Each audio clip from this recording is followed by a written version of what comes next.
తంత్రం అంటే పని.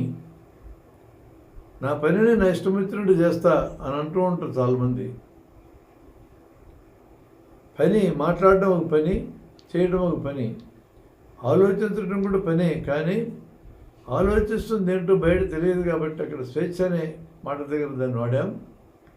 మాట్లాడడం దగ్గర, పని చేయడం దగ్గర తంత్రం అనే పదం అనేది వాడాం. నీ ఇష్టం వచ్చినట్టు మాట్లాడడానికి వీల్లేదు, నీ ఇష్టం వచ్చిన పని చేయడానికి వీల్లేదు.